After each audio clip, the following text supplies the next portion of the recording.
Mesdames et messieurs, bonjour, bienvenue dans le Bœuf Bourguignon de Jackie Moifo et merci de nous rester fidèles à nous, bien entendu JMTV+, et notre partenaire Camer.be. Nous avons l'habitude de recevoir sur ce plateau dans le Bœuf Bourguignon des artistes, mais aujourd'hui c'est un tout autre genre que nous allons recevoir car il s'agit d'une femme politique. Bonjour Mireille Saki. Bonjour Monsieur Jackie Moifo. Vous êtes donc femme politique, conseillère municipale de la ville de Sevran en Seine-Saint-Denis, Oui. en région parisienne. Tout à fait. Dis donc, c'est plutôt rare dans un pays où noir c'est noir, noir c'est vraiment noir d'être conseiller municipal, non? Oui, c'est vrai, mais il faut arracher Arraché. là où ça se trouve. Là où ça se trouve. Voilà. Vous êtes donc allé au pif, quoi. Il me Voilà. faut cette place, je la prends. Il me la faut pour ma population, pour être entendu, tout simplement. Il me la faut pour mon peuple, pour notre communauté aussi. C'est pas pour faire du communautarisme, mais il faut aussi faire la vraie diversité culturelle en tant que telle. Pas qu'avoir un pour faire bien, quoi. Il faut être là parce qu'on a du mérite. Il c'est faut, ça, hein? faut pas être là parce qu'il faut meubler, non. Il faut être vraiment avec une dynamique et puis une certaine idéologie de mettre l'humain au centre de tous les débats, tout simplement. Est-ce que la place est bonne? La place, elle est bonne, mais on aspire à d'autres choses, tout à fait. Mais qu'est-ce que ça gagne dans ces choses-là, un conseiller municipal? Bon, un conseiller municipal, bon, moi je le fais déjà par conviction, parce que j'aime beaucoup apprendre. Donc je le fais vraiment par conviction et par amour, parce que j'aime bien aider mon prochain, le citoyen, et puis prendre à cœur les dossiers et mettre à la place des codes-barres l'humain devant, et ne pas régler les dossiers en gros, mais régler des dossiers au cas par cas en fonction de la sensibilité qu'on a avec ces personnes. Jésus-Marie-Joseph, au cas par cas, on croirait écouter Ségolène Royal. C'était sénégauloise qui n'a pas pris son passeport sénégalais. Alors, pour aller en Gauloisie. Oui, nos ancêtres seraient des Gaulois. Ah, ce qui paraît. Nicolas Sarkozy. Des Gaulois qui mangeaient du manioc tous les jours. Mon ancien président, bonjour. J'aimerais bien te rencontrer, Nicolas, pour que tu m'expliques comment mon ancêtre, moi, noir d'ébène, peut être Gaulois. Peut-être les Gaulois étaient noirs. C'est des Gaulois qui mangeaient du manioc tous les jours. Donc, ils viennent encore de l'Afrique. Hein. Ouais, des Gaulois bêtés. Hein? Voilà, exactement. Ou Bamileke. Bamileke, Bété, tout ça, c'est les Bantous. Alors, dis-moi, Mireille, dites-moi. Bon, on va se tutoyer, hein, il ne faut pas mentir aux téléspectateurs. Mireille et moi, on se connaît, se sont rencontrés dans des meetings politiques ou autre chose de ce genre. Dis-moi, Mireille, qu'est-ce que tu répondrais à ceux qui t'identifient un peu à Ségolène Royal? Bon, ceux qui m'identifient à Ségolène Royal, déjà, c'est aussi une référence. Pourquoi je dis c'est une référence? Parce que Ségolène Royal est née en Afrique. Elle est née au Sénégal. Mais elle n'a pas de passeport sénégalais. Ben, elle pourrait le demander, c'est en tant que citoyenne. Et puis, elle a le droit de sol. Donc, être comparée à Ségolène Royal, c'est une bonne chose, puisqu'elle est ministre de l'écologie. Et moi aussi, je suis pas ministre de l'écologie. Mais pas encore, mais je veux dire que je suis très proche de la nature. Donc, c'est un peu dans ce sens-là. Et puis, c'est une mère de famille comme moi, tout comme moi. Et puis, on est du même groupe politique. Donc, on a beaucoup d'acquaintances. Et puis, c'est une dame que j'ai rencontrée à plusieurs de nos meetings lorsqu'elle venait de la commune d'Aulnay, puisqu'avant j'habitais à Aulnay. On a fait la campagne de Harlem Désir, de Jospin aussi, du maire, l'ancien maire Gérard Ségurard, que je connais très bien, qui est un ami personnel. Et puis on a reçu Pierre Mauroy, on a reçu en fait tous les éléphants du Parti Socialiste dans cette commune d'Aulnay, parce que je suis au Parti Socialiste depuis l'âge de 15 ans. Disons, ça va mal chez vous en ce moment, hein? Oui. Les éléphants sont en train de devenir des éléphantaux. Oui, hein? Oui. Ça va mal, hein? Exactement, parce que ceux qui sont aux manettes des décisions n'écoutent pas la population, ils n'écoutent pas les adhérents que nous sommes, ils en font à leur tête. Ils n'écoutent pas les élus que nous sommes, parce qu'ils ont des stéréotypes, peut-être, ils se disent que qu'est-ce qu'elle va nous donner comme information, ou qu'est-ce qu'elle va nous donner comme idée qui pourrait... ils croient qu'ils sont déjà arrivés, comme on dit chez nous en Côte d'Ivoire, ils croient qu'ils sont déjà arrivés. Est-ce que tu sais pourquoi ils n'écoutent pas la base? Non. Mais dis donc, Ségolène Royal a dit sur France 2 tout récemment que le premier être sur Terre était Lucie, qu'on a retrouvé en Afrique. Et comme leurs ancêtres sont des Gaulois, ils ont retrouvé ce côté africain. Comme les dirigeants africains, ils n'écoutent pas. C'est vrai, c'est possible. C'est possible, ils sont butés, excusez-moi, il y a certains de nos responsables politiques avec lesquels je me crêpe le chignon et on considère que peut-être que je suis une frondeuse. Non, parce que moi je suis proche de la population, on écoute la population, on écoute le peuple grogner.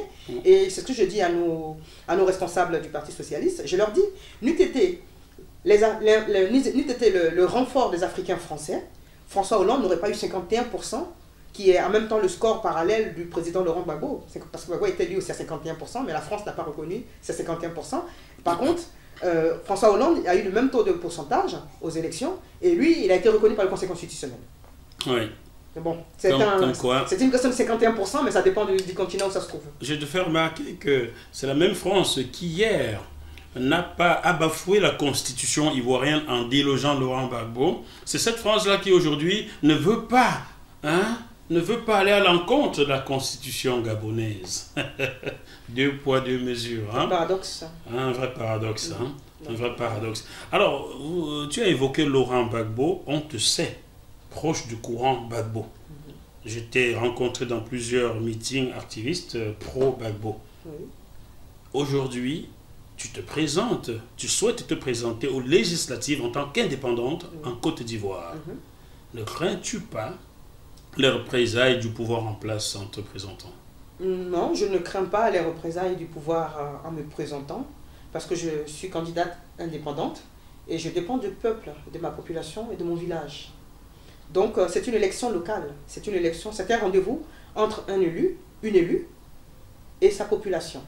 Et donc, il faut être aux manettes des décisions pour pouvoir prendre les décisions qu'il faut en temps et en heure pour nos populations. Ils ne peuvent pas être jugés par contumace. On ne peut pas faire le projet du développement sans les personnes qui ont un esprit de développement, tout simplement. Mais sachant comment les résultats des scrutins se déroulent en Afrique, comment vas-tu faire pour avoir les vrais résultats des urnes? C'est d'actualité. Hein? Oui. Il y a des villages, il y a des provinces où on s'inscrit à 99,99%. Même le chien va s'inscrire. Oui. Et après, comme par hasard, c'est dans cette province-là qu'on a le taux de pourcentage le plus élevé. Dis donc, est-ce que tu vas faire cela dans ton village? J'espère que la loi électorale et le droit de vote aux populations, puisqu'on aura dit qu'on était en démocratie, elle jouera, ce rôle sera joué parce que l'élection, le jeu politique, c'est un jeu à la base. Mais la population, le peuple, c'est pas un jeu. Mais l'électorat, l'acte politique, c'est aller poser un bulletin de vote dans l'urne pour pouvoir choisir. Maintenant, si à chaque élection, si les populations se rendent compte qu'elles sont grugées par des systèmes électoraux qui n'en sont pas, les populations prendront leurs responsabilités. Et je pense que peut-être qu'à un moment donné, on sera obligé de penser à la royauté, à revenir peut-être dans un système de royauté pour pouvoir au moins réguler la courbe démographique de natalité.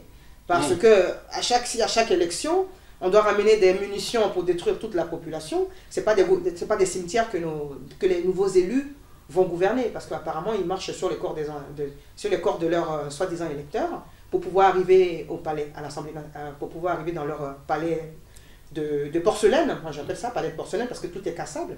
Ce qui veut dire que, moi, je considère que la démocratie telle qu'elle est dite, telle qu'elle est faite, elle n'est pas pareille que nos démocraties locales. Parce que chez nous, on a nos chefs coutumiers, on a nos coutumes, et puis on a nos acquaintances, et puis on a nos affinités avec les élus locaux, on a nos affinités avec les chefs coutumiers, les chefs traditionnels, les chefs du village, et les populations. Donc, c'est un rendez-vous d'un commun accord. C'est un rendez-vous du donner pour recevoir. C'est un peu ça. Depuis la chute de Laurent Gbagbo, combien de fois es-tu retourné en Côte d'Ivoire? Depuis la chute de Laurent Gbagbo, je suis reparti, franchement pour dire, je suis reparti en gros 5 ou 6 fois. En 5 ans? Voilà. C'est beaucoup. Voilà. Je suis reparti, bon, les 2 premières années, je n'y allais pas du tout parce que j'étais vraiment résignée et révoltée contre l'injustice dont a été victime ma population, le peuple africain et la Côte d'Ivoire. Et donc, je suis plutôt rentrée dans la diplomatie, comme j'avais l'habitude de le faire, la diplomatie préventive. Et je considérais que l'intervention et l'interventionnisme, à n'en pas finir, avaient été trop loin sur le cas de la Côte d'Ivoire, tout comme le cas de la Libye. Et donc, j'étais... révoltée. Non seulement comme révoltée, une bonne activiste. Comme une bonne activiste, révoltée et en même temps dégoûté, on va dire comme ça. Comme on dit à Sauvant, vénère. Oui, entre-temps, j'étais un peu vénère, mais j'ai pas pris mon manteau pour aller faire la guerre, mais j'ai pris plutôt sensibiliser nos élus, les réseaux diplomatiques, pour leur faire comprendre qu'ils se sont trompés. Et quand on s'est trompé, c'est dans l'attitude après. C'est vrai qu'on n'attend pas leurs excuses parce qu'on sait qu'ils n'en feront jamais. Et surtout pas la France. Voilà. Sarkozy l'avait dit. On n'attend pas les excuses du bourreau. De toute façon, on n'attend pas que le bourreau aussi ait pitié de nous. Mais on veut un respect. Et on n'attend pas ce respect parce que ce respect, on leur arrachera. Parce qu'on n'attend pas... En fait, on ne doit pas être dans une situation d'attente. On ne peut pas attendre quelque chose qui n'est pas en cours. Donc moi, c'est ma vision. Il faut bousculer les choses. Il faut bousculer, il faut arracher. Comme une bonne bantou, comme une bonne bêtise. Lorsque tu retournes en Côte d'Ivoire, quelle est l'attitude du pouvoir en place vis-à-vis de toi, sachant bien tout ce que tu fais sur la place européenne pour le camp Gbagbo? Non, franchement, pour dire, tous mes voyages que j'ai faits, ben, j'ai jamais été inquiété. Parce que, déjà, je suis partie... C'est un voyage spirituel, hein, déjà pour commencer. C'est un voyage spirituel. C'est un appel ancestral, on va dire comme ça. Et ça ne s'explique pas, ça se vit.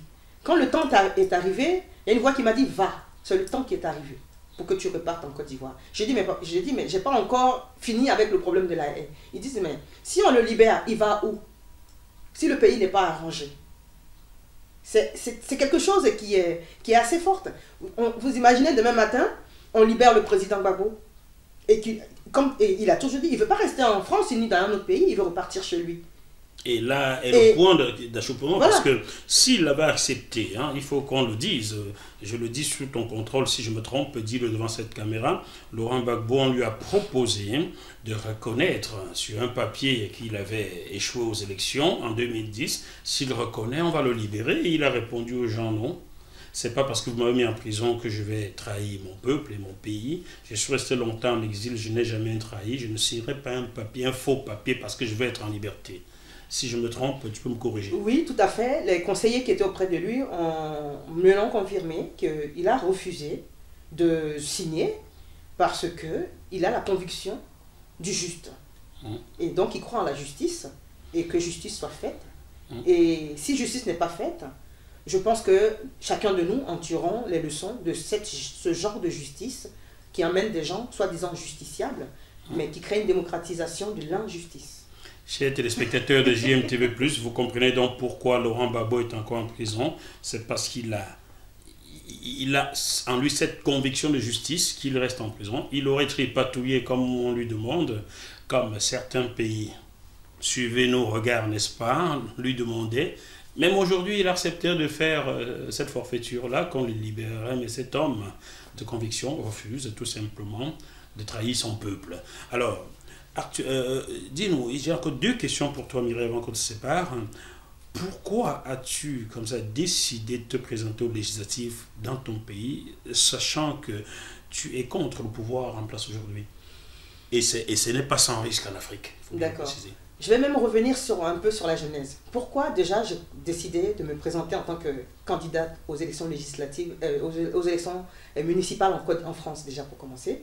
C'est parce que j'ai constaté qu'il n'y avait personne dans nos hémicycles ici pour parler au nom de nos peuples, le peuple noir en tant que tel. Je ne suis pas, par exemple, élue municipale en tant que citoyenne, en tant qu'ivoirienne.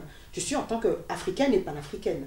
Et j'ai constaté que dans les débats municipaux, dans les débats des élus locaux, parce qu'un maire ou un député maire, c'est celui qui vote les lois à l'Assemblée nationale et qui vont décimer nos continents. Donc, ils sont dans nos rues. Ils sont dans nos quartiers, ils sont dans nos bars, dans nos bibliothèques, et ainsi de suite. Donc, il faut aller au contact de la population et de nos décideurs, de nos élus. Et c'est comme ça que j'ai dit aux Africains que les prochaines élections, vu comme on n'était pas, c'est pour ça que Sarkozy a joué les pyromanes, j'ai invité tous les Africains français à aller prendre leur carte de membre de partis politiques de leur choix, mais d'être aux commandes des décisions dans leur commune. Et moi, je suis une femme de parole. Je suis revenue au Parti socialiste et j'ai repris ma carte d'élu de conseillère municipale. Enfin, j'ai repris ma carte d'adhérente et j'ai dit qu'aux prochaines municipales, je serai sur la liste des candidats qui seraient les futurs décideurs de la commune dans laquelle j'habite. Et c'est comme ça. Mais curieusement, tu n'es que conseiller municipal. Oui. Pourquoi pas maire adjoint au minimum? Oui, parce qu'en fait, pourquoi conseiller municipal? Simplement, le poste même de maire adjoint m'avait été proposé, mais quand j'ai regardé autour de moi, quand j'ai regardé derrière moi, les Africains ne me suivaient pas. Malheureusement. Voilà. Et même ils n'ont pas compris la vision dans laquelle on est aujourd'hui. Et c'est avec le temps qu'ils ont dit, ah Mireille, ils t'avaient écouté. Franchement, au jour d'aujourd'hui, je lui ai dit, mais il n'est pas tard. Donc, rejoignez le staff pour qu'on puisse avancer. Maintenant, venons sur le sujet de pourquoi je veux Pourquoi la Côte d'Ivoire? Pourquoi la Côte d'Ivoire? Tout d'abord, pourquoi la Côte d'Ivoire? Parce que je suis originaire de là-bas. Oui. Je suis né en Côte d'Ivoire. Ma question était celle-ci. Oui. Pourquoi décider de te présenter aux législatives en Côte d'Ivoire aujourd'hui, sachant que le pouvoir en place t'est hostile? Le pouvoir en place m'est hostile, mais le peuple ne m'est pas hostile. Je ne sais pas si le pouvoir en place m'est hostile. Ils ne l'ont jamais manifesté, je suppose. Peut-être qu'ils l'ont fait dans les bruits de couloir. Ça va de soi. Voilà. Donc, étant donné que moi je défends les droits de l'homme, et je défends les droits de l'homme sans distinction d'ethnie, ni de religion, ni de race, donc je ne me sens pas hostile vis-à-vis d'eux. Ce sont eux peut-être qui se sentent en milieu hostile avec moi, parce que je dénonce ce qui est fait tout bas, mais je le dénonce tout haut, parce que je considère que les droits de l'homme sont les mêmes, quelle que soit l'ethnie, quelle que soit la langue que l'on parle. Je considère que la douleur d'une maman est la même douleur d'une personne du bout du monde, elle est la même. Donc c'est dans ce sens-là. Mireille, actualité oblige. Aujourd'hui, le Gabon est presque en ébullition. Oui. Jean Ping conteste la réélection d'Ali Bongo Ondimba, comme tout le monde le sait. Jean Ping a demandé le recomptage des voix pour prouver que c'est lui qui a gagné les élections au Gabon.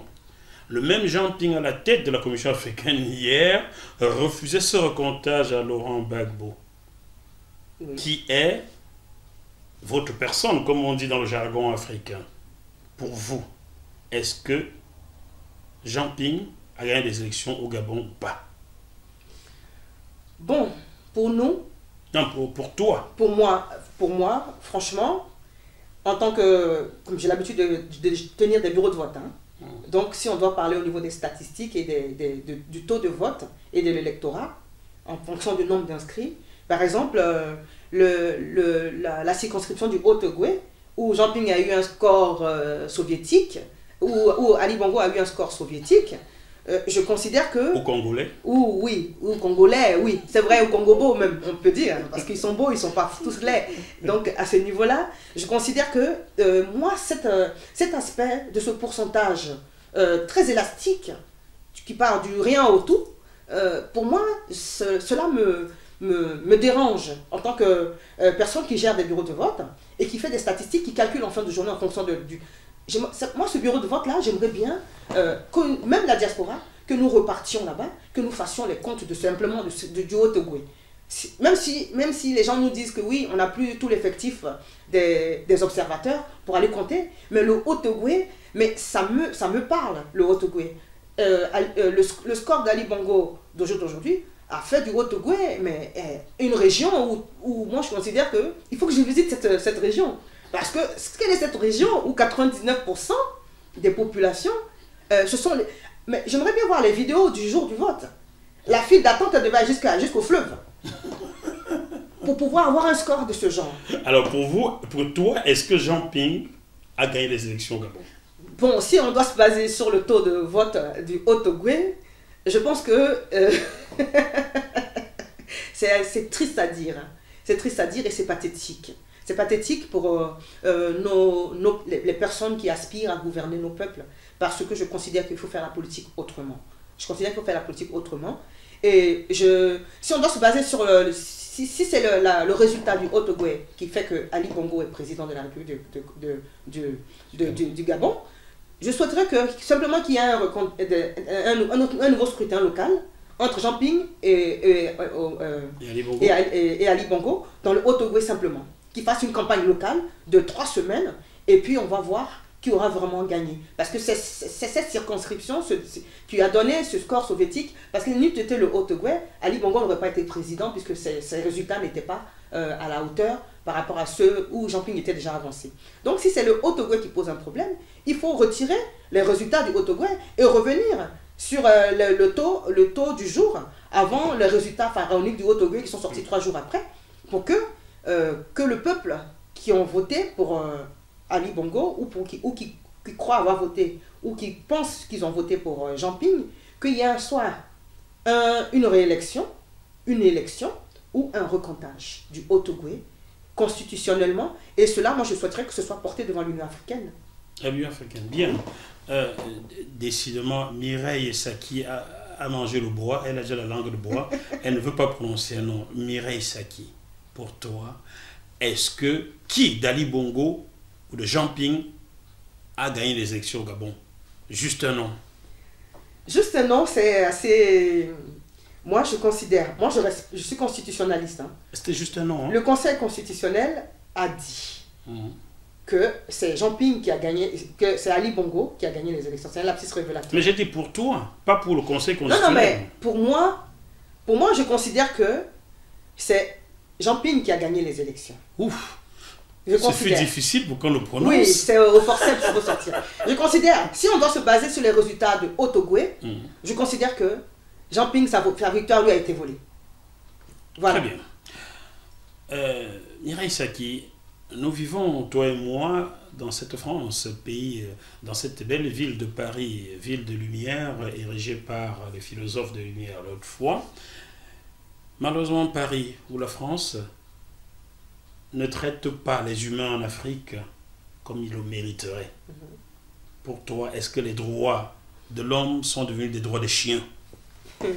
C'est une excellente parenthèse que vous venez d'entreprendre, parce que je considère que les droits de l'homme, la Déclaration universelle des droits de l'homme, sont une contrefaçon. Et méfiez-vous des contrefaçons. Salut Cal Zéro. Pourquoi je dis que c'est une contrefaçon? Parce que la Déclaration universelle des droits de l'homme, il aurait fallu qu'on nous dise que c'est la Déclaration universelle des droits de l'homme blanc. Parce que quand cette déclaration était en train d'être faite, cette constitution, les Noirs étaient encore en esclavage dans les champs de canne à sucre. Et ils le sont encore. Sans compter nos accords bilatéraux, pour ne pas dire unilatéraux, qui sont une forme de contrefaçon encore des droits universels. Quand on nous parle de coopération, qu'est-ce qu'on opère? Dans coopération. Donc il n'y a pas de droit de l'homme en tant que tel. Et puis dans les doigts de la main, ils ne sont pas tous égaux. Donc on ne peut pas nous parler d'égalité. Parce que tout le monde est divers. Tout autant que nous sommes, même les frères siamois, il y a un qui veut aller à gauche, l'autre vers la droite. Donc ils n'ont pas forcément la même vision des choses. Ils ont des divergences. Mais ils s'entendent sur l'essentiel. Pour conclure, ce beau bourguignon de Jackie Moifo, les droits de l'homme sont-ils donc devenus des droits des chiens pour toi, Mireille? Je pense que dans les droits de l'homme, il faudrait qu'on revienne sur cette base, sur cette genèse, et puis aussi faire la genèse de la charte de l'impérialisme entre-temps, puisque depuis 1885, les droits de l'homme ont été bafoués, avant ça, après ça et pendant. Donc les droits de chien, au jour d'aujourd'hui, il y a une loi qui défend les animaux, qui a été votée même au tribunal de Paris, où même son chien peut maintenant se lever, aller porter plainte contre son maître, parce que peut-être qu'il n'a pas eu son bon canigou. Tu comprends donc pourquoi je demande, est-ce que les droits de l'homme sont devenus des droits des chiens? Car les chiens en France ont plus d'importance que les Africains en Afrique, non? Voilà, exactement. C'est pour ça que lors de nos meetings que nous organisions dans les marches panafricaines, quand je prenais la parole au micro, je m'adressais à la communauté dite internationale, parce que j'ai toujours demandé que quelqu'un me donne l'adresse de la communauté internationale. Je n'ai toujours pas eu l'adresse, ironiquement, malheureusement. Et donc je disais à la communauté dite internationale qu'il faudrait qu'ils fassent des enquêtes, parce qu'il y a des chiens qui sont tués en Côte d'Ivoire, il y a eu des chiens qui ont été tués en Libye. Il y a des rottweilers, il y a des pitbulls, il y a des caniches qui ont été tués. Donc est-ce qu'ils pourraient au moins faire une enquête pour pouvoir défendre au moins ces animaux-là? Parce que le lobby des animaux est très fort, contrairement au lobby de l'être humain. Alors là, celui de la race noire, n'en parlons pas, il n'existe même pas. Donc voilà. Avant de conclure cette émission, Mireille, je souhaiterais pouvoir compter sur toi pour m'amener quelques constitutionnalistes, quelques travailleurs internationaux pour que nous débattions sur l'ONU, sur le rôle réel de l'ONU. J'espère que tu pourras nous trouver des gens qui acceptent d'en parler. Ben, je vais regarder dans le réseau. Ce n'est pas les constitutionnalistes qui manquent, mais c'est ceux qui ont le courage de venir s'asseoir devant le micro de M. Jackie Moifo, parce qu'ils disent « Oh là là, on n'a pas envie d'arriver là, il va nous cuisiner. Donc, c'est un peu ça. Sinon, les constitutionnalistes virtuels, il y en a un. Mais réels et réalistes qui vont venir accepter d'avoir un discours avec l'esprit ouvert et de contradiction et en même temps de partage aussi, parce que l'échange verbal, c'est important. Et en plus, c'est pour convaincre et non pas forcément vaincre comme on dit chez nous. Donc, c'est un peu dans ce sens-là. Je vais essayer d'en chercher dans le réseau des personnes qui vont venir au micro de Jackie Moifo pour pouvoir être cuisiné comme il se doit dans cette marmite bouillonnante. C'est un chaudron en fait. C'est le bœuf bourguignon. C'est un chaudron qui est là, mais je pense que là le feu il est à feu doux. Bon, très bien. Mesdames et messieurs, chers téléspectateurs de JMTV+, et son partenaire Camer.be, merci pour votre attention et j'espère que vous reviendrez la semaine prochaine pour une autre émission politique. D'ici là, gardez la banane. Salut.